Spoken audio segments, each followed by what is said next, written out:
They didn't yell, nor did they accuse. They just didn't invite me. It all started with a group message. I wasn't in dinner for Mom's birthday. Saturday at Patterson Steakhouse, the nice one near the lake. Family only.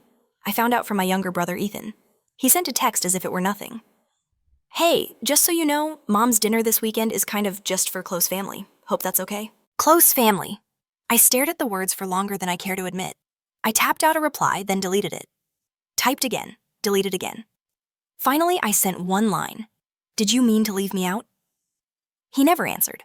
Instead, my sister Jenna did 2 hours later. Jenna, 2 years younger than me, still lives in our hometown in Georgia. She's divorced with 2 boys and teaches part-time as a classroom aide at the elementary school we both went to. Her reply was blunt. Let's not make this about you, Madison. That was it. I didn't respond, not because I didn't have words I had plenty, but because I simply didn't see the point of using them on people who'd already decided I was too much, too far, too different. I'm Madison Lane, 33 years old, and I co-founded CoreMap, a logistics tech firm based in Seattle. We build predictive routing systems to help cities and companies cut waste, money, fuel, and time. In the world I built, I'm seen, heard, and needed. But in the world I came from, I was a ghost with a last name they still used when it was convenient. So no, I didn't beg, but I booked a flight because something about silence this loud demands an answer. The unspoken departure. I left Georgia when I was 21 with no savings. Just a laptop with a cracked hinge. 2 suitcases and a one-way ticket to Seattle. My father didn't say goodbye, and my mother packed me a tuna on rye sandwich. But there was no note. At the time, I told myself it was enough. I rented a shoebox studio above a deli that opened at 4:00 a.m., slept on a borrowed futon-weighted tables, and took night classes in data modeling. I wrote code in bus terminals and laundromats. For 3 years, I worked like the rent was due yesterday, which most days it was. Jenna stayed. She married a man named Kyle, a church boy with a strong chin and a quiet smile. They had their first son when she was 25, then another 2 years later. I sent baby gifts, onesies, books, Target gift cards. And while Jenna rarely replied, Mom always thanked me. It was polite gratitude, never a genuine connection. I tried to come home that Christmas, but they said the boys had RSV and it wasn't a good time. By 28, I co-founded CoreMap with a former professor and a truck driver I met through an old roommate. We built our first model on free public data and borrowed servers. It broke constantly, but when it worked like nothing else. We saved one retailer $40,000 in fuel in a single quarter. That's when the calls started pouring in: investors, mayors, national carriers. We got featured in a quiet industry newsletter, then a louder one, then TechCrunch. Back home, they still thought I was in computers. When people asked, my dad would simply say, "She does something with maps and machines. It's a little over my head." It always was. The unseen hand. The year Jenna divorced Kyle, she almost lost her car. Payments had lapsed and her credit was shot. She didn't tell anyone except Mom quietly one night on the phone. Mom told me, and I wired $8,000 that same evening. No one thanked me, not officially, not in words. Not even Jenna. But a month later, she posted a picture on Facebook with the caption, "Starting fresh 1 mile at a time. God is good." No tag, no text, but there was the car, same license plate, paid off. That was the moment I knew something had shifted, not in me, but in them. I hadn't been disowned, not exactly, just quietly deleted piece by piece. And the first hand to press delete had been the one I helped the most, Jenna. A glimmer of recognition Monday morning came like most do. Early, quiet, and with too much coffee. At CoreMap, we start the week with stand-ups at 6:45 a.m. No fluff, just clarity. We operate lean even now, especially now. After the meeting, Mara from HR caught me near the elevator. "Your noon onboarding session has 5 new hires, and one of them is from Georgia, actually, Nathan Wells." I paused. The name was familiar, but only faintly like hearing a song you used to hum as a child but haven't thought of in decades. Then it clicked: Nathan. Jenna's boyfriend, the one who showed up in her holiday photos last year wearing flannel and a quiet smile. The one the family called solid, sweet, safe. Safe men are favored where I come from. Mara handed me the packet. He's junior data analytics background in civil engineering, pivoted to systems modeling last year. I walked into the onboarding room 15 minutes later. 5 fresh faces, fresh haircuts, nervous posture. One of them flinched ever so slightly when I said, "Good morning, I'm Madison Lane, co-founder and COO. Welcome to CoreMap." Nathan. His jaw tensed, his pen hovered in the air. He didn't say a word for the next 30 minutes. After the session, as the others filed out to meet with HR, he lingered. "Miss Lane, Madison," he began. "Madison's fine," I said, almost smiling. "Unless you plan on making the onboarding difficult." He laughed, nervous hands in his pockets. I didn't realize it was you. Jenna never mentioned you ran the company. She doesn't mention me much at all." He nodded slowly. I guess I didn't connect the dots. I waited. Is it weird that I'm here? He asked. Working for you, I mean. Only if you make it weird. That seemed to lift a weight off his shoulders.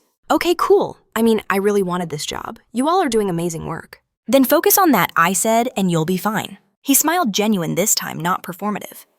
As he walked out, I felt something shift, not in him, but in me. Someone from their world had stepped into mine and for the first time didn't look away. The resolute return. It was Thursday when the post went up. Jenna's Facebook public, no tags. Just a photo of Mom smiling wide cheeks pink, framed by gold balloons that read 60. The caption read, "Can't wait to celebrate this beautiful woman this Saturday. Family is everything." I stared at it longer than I meant to. There were 38 comments within an hour. Cousins, church friends, old neighbors. So proud of her. All the sisters together again. Debbie's bringing the lemon cake. I scrolled through them like I was watching a window close. No mention of me, not even a quiet "wish you were here." No one asked where the firstborn daughter was. I wasn't forgotten. I was erased. There's a difference. Forgetting is passive accidental. But erasure takes intention. Silence sharp enough to cut. I closed the app, pushed the phone away, and sat there for a while, the kind of stillness that feels heavier than noise. Then I stood up, walked to my closet, pulled out the navy suit, and pressed it myself. I booked the flight that night, not out of spite, not to make a scene. I just needed them to see me, not a resume, not a headline, not who they remembered, but who I actually became. They didn't ask me to come, but I wasn't going to let absence tell the story this time. Georgia smelled the same as it always had, like fresh lawn clippings, old pine, and air heavy with memory. I checked into a modest hotel, just past the town limits. No frills, no chatter, just a clean bed, a working lamp, and silence. I didn't have to earn. I answered a few messages, steamed my suit, and placed the envelope on the nightstand. White paper, no markings, just wait. Inside were 2 first-class tickets to Alaska. My mother once said she wanted to see the northern lights before her knees gave out. She'd said it in passing 30 years ago, over a cracked mug and store-brand tea. I remembered. I always remembered. Patterson's Steakhouse hadn't changed since my high school graduation dinner. Same brown awning, same host with the pocket square, same piano cover looping in the background. I arrived a little after 7. The hostess blinked when I gave my name, looked down. The list hesitated, then gestured gently. Back room to the left. Private party. The laughter reached me first. Silverware tapping glasses, clinking, the uneven rhythm of people who hadn't thought about who might be missing. Then I stepped in. My mother was at the center of a long table radiant in royal blue, framed by cousins, neighbors, old friends. Her smile looked earned. Next to her sat my father, arms crossed like a man posing for a portrait. Jenna sat to her left, her boys fidgeting, cheeks flushed with sugar. And at the far end near the window, Nathan silent watching the room. The room didn't stop all at once. It paused in pieces. One cousin glanced up, and uncle froze mid-bite. The murmur dimmed until there was nothing but ambient tension.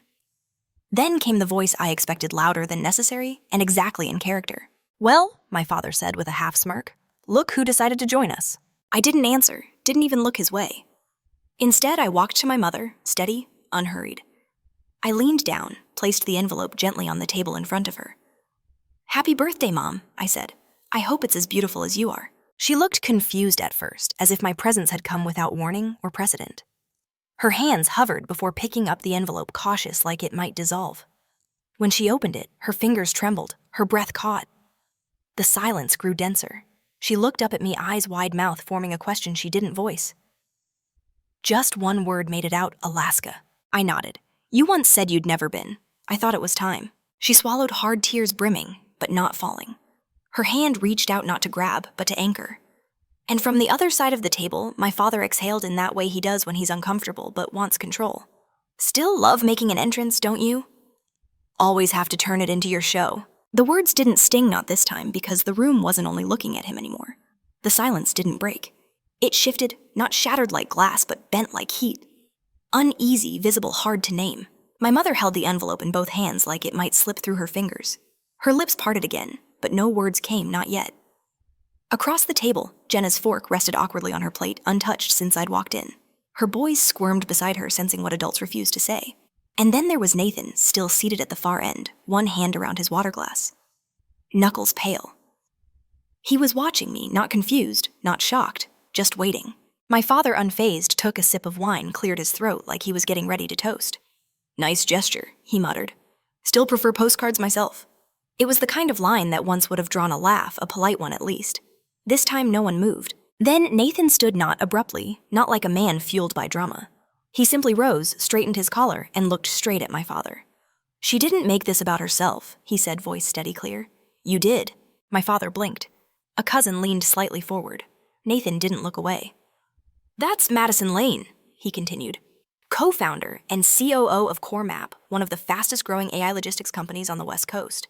She's not just impressive, she's respected, she's fair, and she's the reason I took this job." Now every head turned, some toward me, some toward Jenna, whose face had flushed a shade paler. Nathan glanced at her, then back at the room. I applied months ago before I ever connected the name, and when I realized who she was, I was proud. I still am. The silence in the room shifted again. This time it leaned. He wasn't finished. "You talk about family like it's something that never changes. But real family evolves, learns, includes. Madison didn't walk away. You pushed her out. And even then she built something the rest of us now benefit from, including me." He sat down. No applause, no affirmations, just the weight of his words settling like dust in sunlight. I looked at my mother. Her eyes hadn't left me.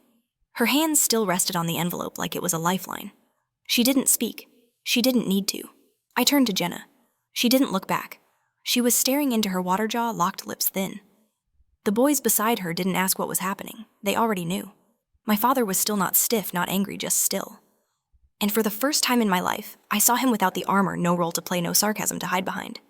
Just a man staring at something he'd spent years pretending wasn't there. I reached for my bag, rose from my seat. "I won't stay long," I said quietly to my mother. "I just wanted to see you smile." She reached up, squeezed my hand with both of hers. "You did," she whispered. As I turned to leave, my heels echoed against the tile, not loud but unmistakable. No one followed. No one called my name. And that was fine, because this time I wasn't leaving in silence. I was leaving seen. A new chapter, a quiet understanding. That night I didn't cry. I took off my heels, ordered grilled salmon from room service, and opened my laptop. The Q2 forecast was steady, our new routing models were outperforming expectations, and 2 municipal contracts had just cleared legal. On paper, everything was fine. At 9:40 p.m., the hotel phone rang. The front desk clerk said there was a woman asking for me. She said her name softly. My mother. She arrived holding a plastic container wrapped in a dish towel. Inside were lemon squares, her signature uneven edges. Cracked sugar tops, soft and sweet and utterly hers. She lingered at the door, unsure if she was allowed in.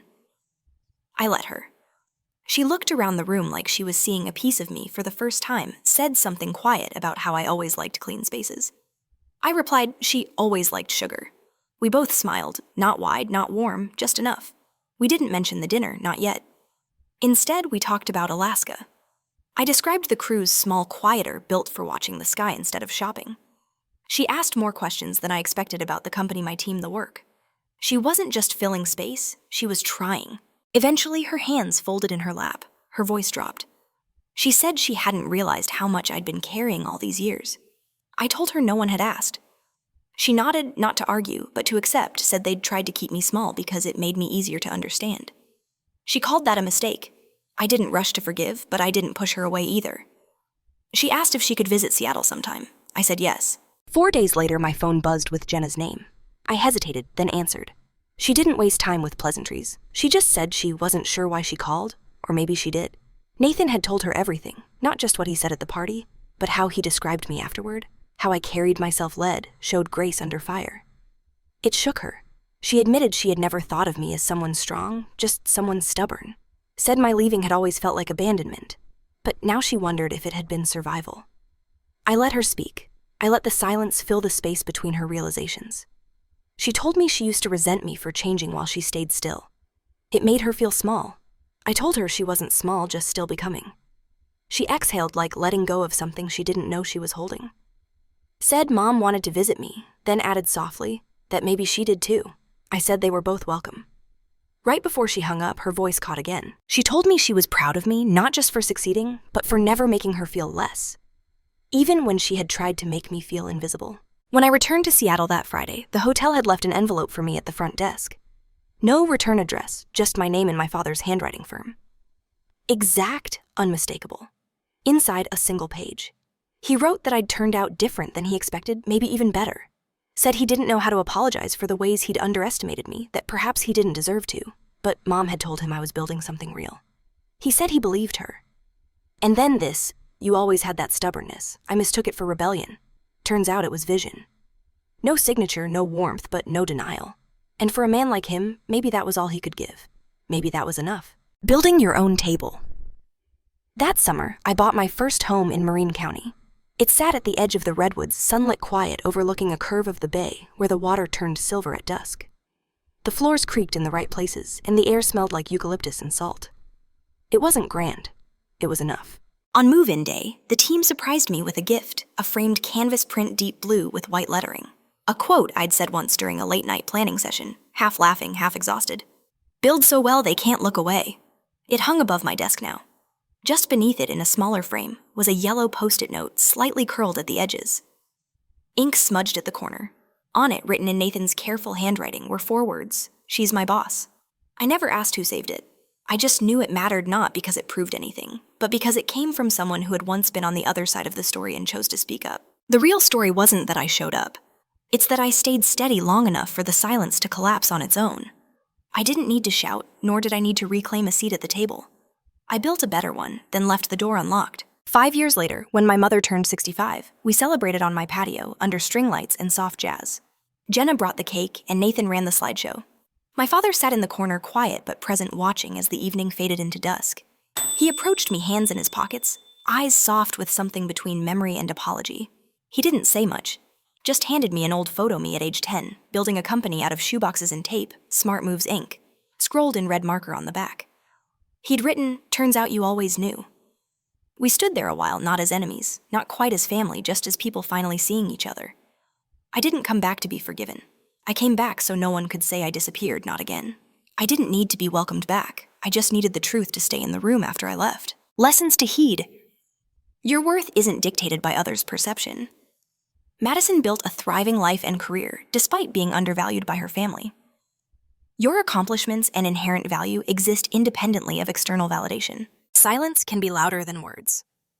Sometimes the most powerful response to exclusion or dismissal isn't confrontation, but quiet perseverance and impactful action. Madison's presence and gift spoke volumes. Authenticity attracts genuine connection. Nathan's recognition of Madison's true character broke through years of family dynamics. Being true to yourself can draw unexpected allies and genuine relationships. Family dynamics can evolve, but it takes effort. While painful Madison's return and her family's eventual shift highlight that relationships can change, it often requires one person to bravely initiate that change. Build your own path and leave the door open. Madison didn't beg for acceptance. She created her own world where she was valued. By doing so, she eventually allowed her family to step into her reality on her terms. Have you ever returned not for forgiveness, but to prove you never left? If this spoke to something you've held in for years, just leave one word below. We'll understand. Don't forget to subscribe for more stories of resilience and quiet strength.